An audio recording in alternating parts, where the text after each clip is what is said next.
It's a brand new edition of NFL Power Rankings, week number 14 in the NFL. We are presented by Energizer, along with Eric Edholm. Mike Ann with you. A complete list of all 32 teams on NFL.com. You can find out exactly where Eric is slotting everyone and analysis on each team. Eric, I hope Thanksgiving was great for you. Normally I ask you about, the start of the rankings and how difficult it was. I got to be honest with you. Monday Night Football, I'm on the set, I'm doing the post-game show, your email pops up. I see the rankings. I start going through it in a commercial break. I turn to my colleague Steve Weich and I say, oh, we got some talking to do. I think we need to get right into these rankings right now. Number one, it is the Los Angeles Rams. And yes, the Rams lost against the Carolina Panthers. Eric still likes them as number one, though. The Seattle Seahawks, I think you can make an argument, most complete team in the NFL. You got a Broncos team sitting at 3. The Patriots win on Monday Night Football.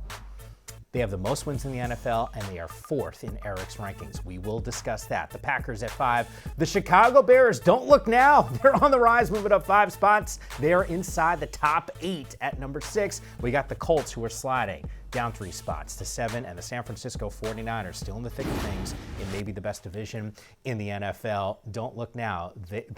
They could be a 1 seed by season's end, which is wild. But let's start with the Rams. I know there's going to be some controversy here. You did make a compelling point when I went through the blurb about why you like them 1, but I think there's some fans out there that are going, Eric, coming off of a loss, man, a couple turnovers from Matthew Stafford, 3 of them actually. What are we doing here? Well, first of all, Mike, I never liked changing the rankings at 11 p.m. on Monday night. So that is one factor that was in the back of my mind. But truly speaking here, 3rd loss of the season, all 3 by 3 points. I don't put too much stock into the fact that they lost to a desperate Panthers team, in Carolina, one that's scratching its way to the playoffs. Yes, the turnovers are a concern, but they really haven't been an issue all season long. I mean, Stafford's taking great care of the ball, Sunday being the exception.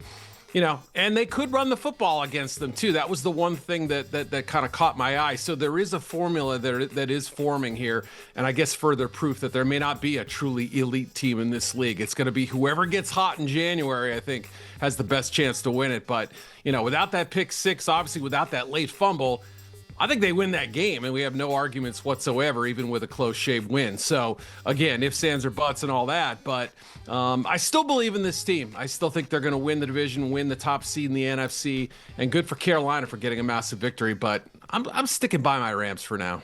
Yeah, hat tip, by the way, to Bryce Young, who I'm even at fault of this. Sometimes I look him out on the football field. He's not a big dude, and I go, this is an NFL quarterback? Like, how is he doing this? 3 touchdowns in the game, 2 of them coming on 4th down. We'll show you where Carolina is coming up in just a bit.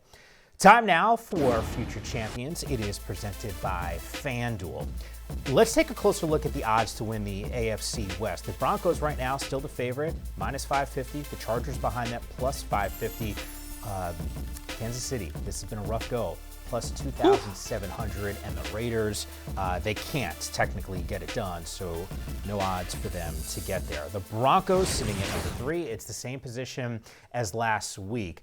Sunday Night Football, it's a big spot. It goes overtime. I give them credit, man, because, we loved up the Chiefs a year ago on this show when they're winning these one close games. Style points, maybe they don't matter, Eric, but you give a lot of respect to this team. Absolutely. I think you make a great point about last year's Chiefs. Now, maybe they had a baked-in reputation over several years' success that the Broncos don't currently have, but we've seen them get better with each season. Close games were a problem last year. They've now become a team strength. And yeah, it did come down to a play that could have tilted the game either way, right? They don't make it, they lose the game. But that defense did come through when it had to. The pass rush was a little hit or miss throughout the game. It's been a superpower all season long. And you got to ask about the offense, too. Look, Bo Nix had some big moments. They had 4 drives of 10 or more plays in their first 5 possessions. So still moving the ball. Got to be a little bit better in the red zone. Need touchdowns, not field goals. But, it's really the first time defensively where, they had trouble stopping the run. And we know since J.K. Dobbins has been out, the run game on offense has been an issue, too. So some things creeping up, but still they have this uncanny knack of finding a way to victory in the last 15 minutes, sometimes in the last 15 seconds, or in this case, overtime in Washington. So credit to them. It's a feature, not a bug at this point, their ability to pull these games out. You know, Eric, I know you touched on it a little bit, and once again, to hammer home the point that you made on NFL.com, I don't know if there really is a great team in the league. This Broncos team, once again, finding some ways to win. The Rams coming off a loss. I think they're a really good football team. What's fascinating to me is we shift our attention to the Patriots that you have. They have the most wins in the NFL with 11. They look like bullies. I mean, what they did to the Giants on Monday Night Football, I mean, from the jump, when there were special teams, their defense stepping up there, just these massive hits Jackson Dart was taking throughout the course of this game. It was a physical matchup for him. I still think that by the end of the season, the best team, the one that wins the Super Bowl, or at least leading into it, Eric, we're having conversations about who do you trust? How much do you trust this Patriots team? With each passing week, I've trusted them just a little bit more. Now, they haven't played the toughest schedule in the NFL. We kind of had an idea of that back in August, but it's become even more true as these teams have, kind of shown what they really are. Now, that's not taking away what they've done, but they've also had some close losses prior to Monday night. Bengals almost had them. Jets gave them a little trouble. Falcons almost beat them in Foxborough. So I've still had a little bit of pause over that. Still, when you have Drake May operating at this high a level, and to your point, the physical battle that they won, down a couple offensive linemen, down a few defensive linemen too, the execution on special teams, these are kind of the, I don't want to say the hidden quotients of a football team, but sometimes the things that get overlooked when we talk about wide receivers and quarterbacks and pass rushers and such. So for them to be able to control the line of scrimmage, run the ball effectively, play action pass, hit home runs on special teams as well, even with a field goal miss, it's a pretty darn good formula. We'll see how they test up against the playoff stretch where every team is good. That's really going to be the ultimate test for them. We talked about this team's schedule. It's 10 consecutive wins for them. I think there's 2 coming out parties for the Patriots. We saw it. I think that was a Sunday night game against Buffalo, in Buffalo. The way Drake May looked, we said, oh, okay. And then there was a win a couple weeks ago. Tampa Bay is coming off of a bye. They're at home. And the Patriots go down there and win. And at that point, I said, oh, this team is for real. And I think basically how you described it on Monday Night Football with the offensive linemen being down and the physicality, I think it's hard to not be impressed by what we've seen from Mike Vrabel's squad. And he could be actually Coach of the Year. Time for Power Moves. It's presented by Energizer. Let's jump on another team that's been pretty impressive so far this year. It is the Chicago Bears, who sit number 6. They move up 5 spots in the rankings. Now, they'll match up against Green Bay 2 more times before the season is done. So there's a lot to still be learned here, but they're a 1 seed. They're sitting as the 1 seed right now. And Eric, they're doing it with slightly above passing right now this season. It's been the run game and defensively. If they figure out that aspect, this Bears team's real dangerous.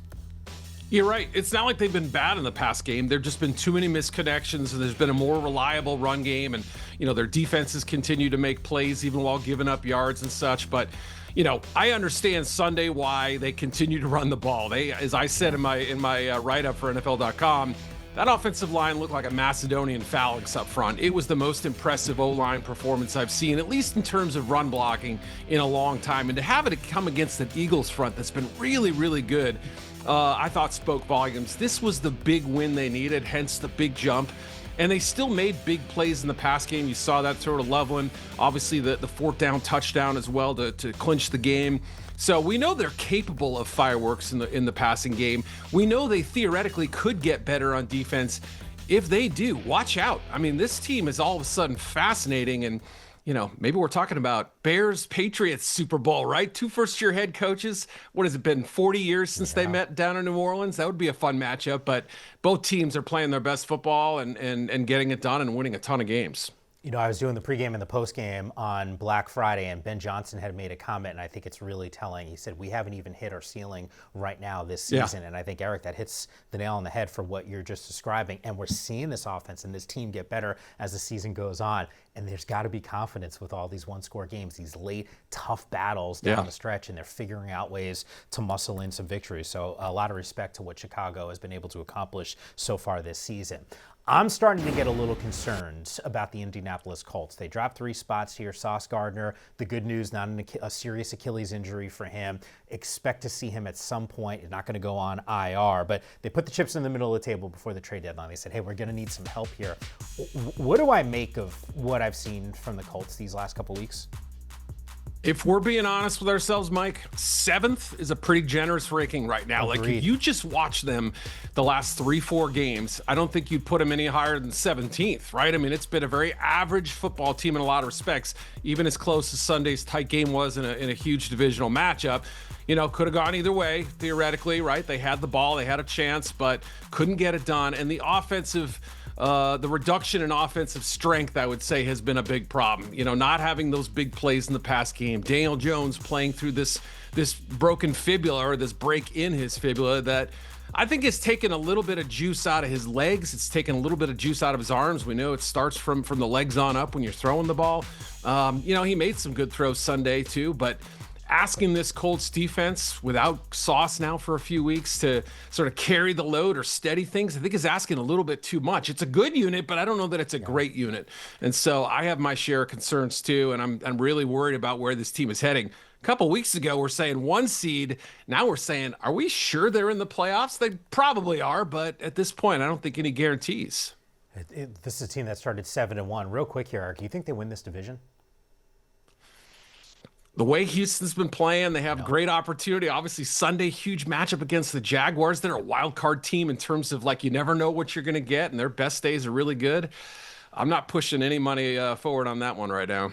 Yeah, there's a part of me that says that maybe I'm a little more confident in the Jags than I am the Colts, but the best unit of all three of those teams is Houston's defense, and if C.J. Stroud is going to be able to figure it out and not turn over the football, they are maybe the team to beat all of a sudden in that division. Still to come, we got a Philadelphia Eagles squad that look, I know fans of Philly have been hitting the panic button for weeks, even when they were winning. Now they're starting to drop some games. Where do they sit in the power rankings? The answer to that is coming up next. Power Rankings is brought to you by Energizer. Still going.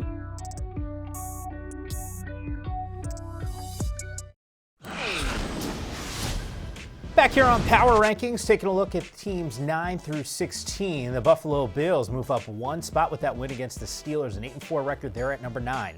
The Eagles drop 4 spots. They're at 10. The Lions, I think there's some concern right now in Detroit at 11. The Jags, not sure exactly what to make of them, but we'll talk more about them and the Houston Texans as those two teams sit at 12 and 13. The Ravens are 6-6 squad. I still think they're a postseason team, which is wild to think, at 14. The Chargers at 15. Some news about Justin Herbert having successful surgery Monday on that finger injury that he had, that fractured finger, and the Dallas Cowboys moving on up at 16, 2 spots in a good direction. All right, Buffalo, sell me on this team because I think the Steelers looked old. Their offense, from a Buffalo perspective, didn't look great early in this game. It felt like the defense needed to spark them a little bit, and yet I know you moved them up a spot here. How much should we be puffing out our chest if we're Bills Mafia?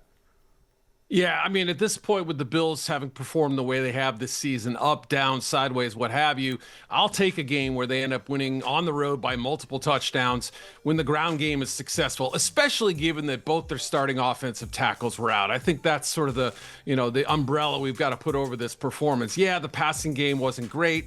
It's been spotty at times all season. They may not have a true separator at receiver, even with Brandon Cooks in the building now, but another 20-plus point game after halftime. It's the 4th time they've done it this season, Mike. So, even when they've started games slowly or settled for field goals or turned the ball over, they've at least found ways to kind of crank things up. So credit to Joe Brady. I mean, he ran the same run play about 26 times in the second half. But when it's working, why go away from that? That's a pretty good formula. So the defense also turning in its best game of the season, I think. So that's a steadying force kind of thing right there. And we'll see. Are they capable of winning Super Bowl? Maybe. But Sunday was more good than bad, I think. Eagles dropped 4 spots. What's the biggest area of concern for this Philly team? Yeah, I mean, look, it was one thing when we just said, okay, the offense is sluggish, passing game has its, little moments here and there, but not good enough. Now we're saying, hey, they got gashed against the run by the Bears. First month of the season, this was an issue. Don't forget, they were giving up almost 5 yards a carry. They seemed to fix it under 4 for several games. But then this performance, it led to some questions here. And obviously, even the tush push has not been a relative strength for this team for a while now. So, you consider the fact they've got to be in the plus margin and turnovers. They have to find at least a couple big plays downfield in the pass game every time they want to try to win. All of a sudden, these formulas are becoming much more difficult. Jalen Hurts has not played great. The receivers aren't doing what they need to do. And the offensive line is, frankly, a shell of itself with Lane Johnson out. Yeah. The Lions are also a team that it feels like a little bit of a free fall now. They've dropped 3 spots in your rankings. The fourth down situation is becoming telling to me. They haven't converted on their last 7. We know Amon-Ra is also banged up right now. But from a fourth down perspective, is this a situation where teams they already know that these dudes are going to go for it? Does Dan Campbell need to rethink this strategy? Yeah, I mean, when you start the season, what were they, 13 for 18 on fourth downs? It builds a confidence that we can get this done, 2/3 of the time or more. Obviously, to your point, the last 7 haven't gone well, and they've gotten into this hyper-aggressive mode where, they're not staying ahead of the sticks. They almost sort of count on fourth down being in their pocket when the last few games have shown it's not. So that's one issue. Look, Dan Campbell's taken over an offense that looked good his first game calling plays. Not so great since then, I would say. A little too predictable. The run game hasn't worked. If teams take away Jahmyr Gibbs, that offense doesn't work nearly as well as it needs to. And, defensively, we know they have their challenges. They're not going to completely shut most teams down. And you run up against a good team like Packers, it's going to be tough. Yeah, look, Thursday night, it is the Dallas Cowboys who all of a sudden they look like a rocket ship going up. It feels like in a lot of ways, for both of these teams, a must win. The Houston Texans, they move up 2 spots right now. There's a point in this game, Eric, where I'm thinking to myself, are we going to have a Davis Mills conversation now? We figured it out, and CJ was able to shake off some of that rust. But what's the upside right now for the Texans? Yeah, you're right. I got a little worried in that first quarter, first half. You saw CJ kind of feeling his way through the game, but he settled down. I thought he played pretty well. Defensively, they did give up some plays, but came through in the clutch like they always seem to. So, it's a 3-phase operation right now, and if CJ just continues to stack good performances, they had some nice production in the run game here, even with Nico Collins taking the end around, and, with Marks and Chubb, I think that's a good enough duo for the playoffs. And again, turn it over to your D. They're going to make plays, especially against the pass. That pass rush is always going to be there. It's a fun team right now because they do look dangerous. They look like the kind of unit that nobody wants to face. A defensive buzzsaw in January could be very tough to deal with. The Ravens sit at 14 on your rankings. They're like my adopted team. I got to tell you, man, the level of disappointment that I have for this squad, because it's a lot of the little things that continue to pile up, and they're becoming really big things and real issues on the football field. Maybe I just ask you this: you think they're going to be in the postseason? Yeah, it's I'm not mad. I'm just disappointed, right? Totally. We thought they were kind of over this sort of performance, but, credit to the Bengals. Obviously, they needed the game, and Burrow was back and all that. But, there's still this quality about them that, it's hard not to be a little bit concerned. If the Steelers weren't struggling the way they have been lately, I'd be even more concerned. But somebody's winning this division. And look, December and January, that's when Lamar, at least in the regular season, that's when Lamar has typically taken over. 22-4 in his career. An incredible touchdown to interception ratio, 53-8, in those games. He's been a great player. We haven't seen that version of him yet.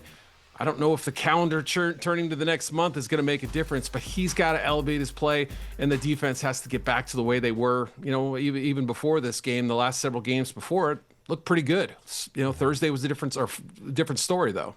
Yeah, I think you described it the best way possible. It is like a parent being disappointed because they're better than this, and whatever. I mean, they lost. It is what it is. Dallas Cowboys, from the bad to the good, because the Cowboys right now are absolutely balling. Do you look at this team? I think you can make a case that they are the squad that should strike fear in their opponents the most if you're on their schedule the rest of the way. Absolutely. Explosive passing game. A coach in Brian Schottenheimer who is very patient with the run. He will stick with it.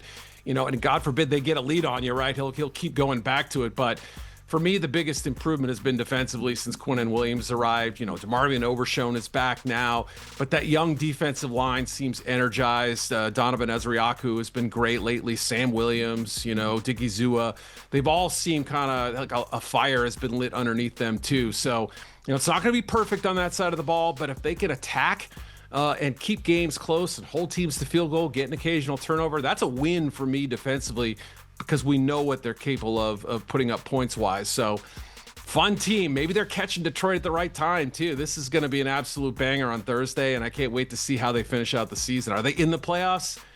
I'm not quite there yet, but they could be. What a meaningful game on TNF. I'm telling you, I think there's going to be a ton of fireworks here.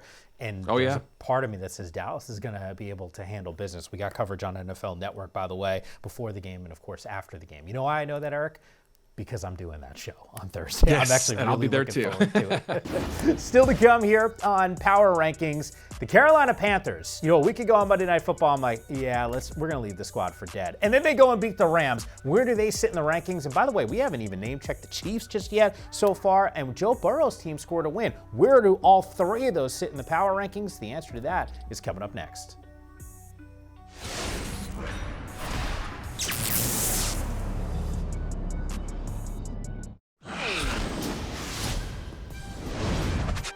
Back here on Power Rankings, Eric's team 17 through 24, the Tampa Bay Buccaneers. They scored an important win. They move up 3 spots to 17. The Carolina Panthers, we'll talk about them in just a moment at 18. The Chiefs, we could have a conversation on those guys.